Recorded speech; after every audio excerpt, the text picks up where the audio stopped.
किया था, राज किया था, तो उन्होंने भारत में एक पेटेंट का कानून बनाया था। सबसे पहले 1856 में बनाया था। उसका नाम था Indian patent and design act 1856 में। उस कानून को अंग्रेजों ने 1911 में आकर थोड़ा संशोधित किया था और फिर दोबारा से बनाया था। उस कानून के आधार पर भारत में 1970 तक सारी व्यवस्थाएं चल रही थी। 1970 में श्रीमती गांधी ने यह कहा कि ये कानून अंग्रेजों के ज़माने का बनाया हुआ हमको बदल करना चाहिए था 1947 में ही, लेकिन हम नहीं कर पाए, लिहाजा अब हम इस कानून को बदलेंगे। श्रीमती इंदिरा गांधी जब प्रधानमंत्री बनी थी इस देश में 1967 में, तो उन्होंने संसद में सबसे पहला ऐलान किया था कि मेरी प्राथमिकता में कुछ ऐसे काम हैं जिनको मैं करना चाहूँगी। उसमें से एक काम है कि अंग्रेजों के ज़माने के बनाए गए कुछ कानून को मैं रद्द करना चाहती हूँ। उसमें से सबसे पहला कानून इंडियन पेटेंट एक्ट 1911 वाला। तो 1911 के पेटेंट एक्ट को श्रीमती गांधी ने ख़त्म किया था, क्योंकि 1911 के पेटेंट एक्ट में प्रोडक्ट के पेटेंट की व्यवस्था थी, प्रोसेस के भी पेटेंट की व्यवस्था थी। दूसरा, 1911 के पेटेंट एक्ट में पेटेंट जो होता था वो कम से कम 20 साल के लिए होता था। माने किसी दवा पर किसी कंपनी को पेटेंट अगर मिल गया तो 1970 के पहले वो कंपनी 20 साल तक अकेली दवा बनाती थी उसको और बाजार में बेचती थी। मोनोपोली पूरी तरह से उस कंपनी की होती थी। 20 साल तक दूसरी कोई कंपनी उस दवा को नहीं बना सकती थी।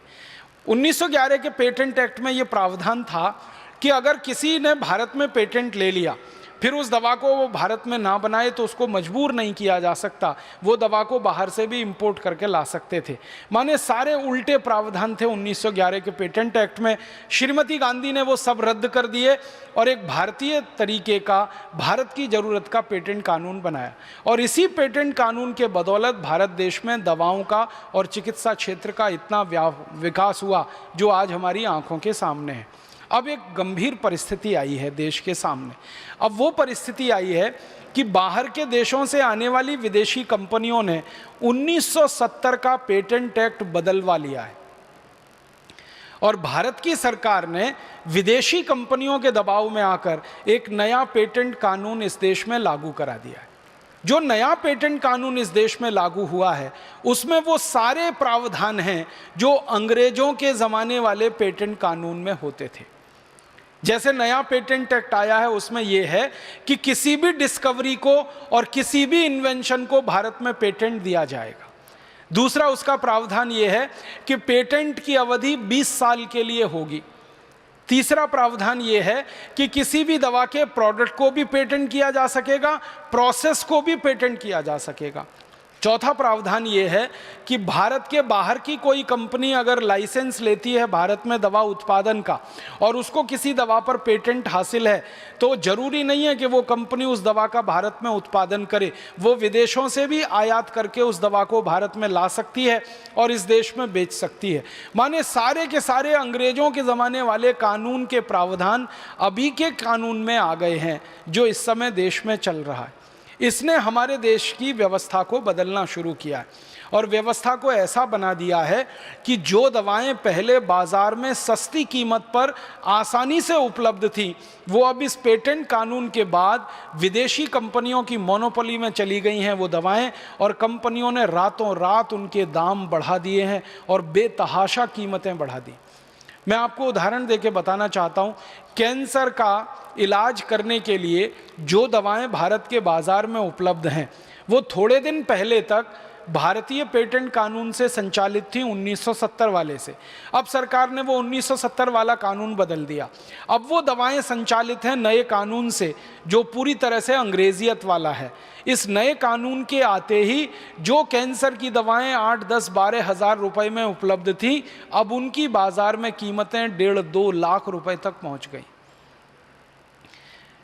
और बड़े बड़े चिकित्सकों को मैंने ये चिंता करते देखा है, वो ये कहते हैं कि पहले जो दवाएं 8-10 हज़ार में आसानी से उपलब्ध हो जाती थी कैंसर के इलाज में, अब उन्हीं दवाओं के लिए लाख, 1.5 लाख, 2 लाख रुपए तक एक आम आदमी को खर्च करने पड़ रहे हैं, क्योंकि वो दवाएं बनाने का अधिकार और बेचने का अधिकार कुछ कंपनियों के हाथ में केंद्रित हो गया है। सब कंपनियां उन दवाओं को नहीं बना सकती और नहीं बेच सकती क्योंकि पेटेंट नहीं। पहले बिना पेटेंट के थी जिसको अंग्रेजी में ऑफ पेटेंटेड कहा जाता है वो दवाएं, अब वो सब पेटेंट के दायरे में आ गई हैं। हमारे भारत के बाज़ार में एक छोटा सा सर्वेक्षण अभी किया और ये जानने की कोशिश की कि कितनी दवाएं हमारे देश में हैं जो पेटेंट के दायरे में आई हैं। तो आपको मैं ग्रुप के हिसाब से बताना चाहता हूँ। एंटीबायोटिक जो दवाएं हैं, सभी एंटीबायोटिक दवाओं में 40% दवाएं पेटेंट के दायरे में आ गई हैं। फिर उसके बाद एंटीबैक्टीरियल जो दवाएं हैं बाजार में, उनमें से 98% दवाएं 98% पेटेंट के दायरे में आ गई हैं। फिर उसके बाद जो एंटी फंगल दवाएं हैं वो लगभग 69% पेटेंट के दायरे में आ गई हैं। फिर उसके बाद हृदय रोग नाशक कार्डियोवैस्कुलर मेडिसिन जिनको आप कहते हैं, वो दवाएं करीब करीब 74% पेटेंट के दायरे में आ गई हैं। फिर उसके बाद दर्दनाशक जो दवाएं हैं, दर्द निवारक जो दवाएं हैं, वो करीब 78% पेटेंट के दायरे में आ गई हैं। और फिर उसके बाद जो एंटी डायबिटिक मधुमेह नाशक दवाएं हैं वो करीब 55% पेटेंट के दायरे में आ गई हैं। और अस्थमा नाशक एंटी अस्थमेटिक जो मेडिसिन्स हैं वो 47% पेटेंट दायरे में आ गई हैं।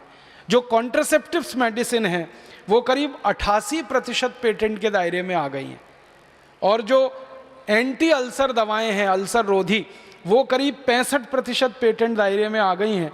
और जो ल्यूकेमिया के काम में, ल्यूकेमिया इलाज में ल्यूकेमिया रोधी दवाएं जो मानी जाती हैं वो 32% पेटेंट के दायरे में आ गई हैं। मतलब कुछ ही दवाएं हैं जो अब पेटेंट दायरे के बाहर हैं। एंटीबैक्टीरियल में तो सिर्फ 2% दवाएं हैं जो पेटेंट दायरे के बाहर हैं, और दूसरे ग्रुप्स में किसी में 20-25, किसी में 40% तक। इसका मतलब ये है कि जो दवाएं पेटेंट के दायरे में आ गई, अब उनके ऊपर एकाधिकार किसी कंपनी का हो गया। मैं एक छोटे से उदाहरण से आपको समझाता हूँ। मेरे हाथ में एक बॉल पेन है। अगर इस बॉल पेन के ऊपर मुझे पेटेंट मिल गया तो आप जान लीजिए इसको बनाकर बेचने का 20 साल तक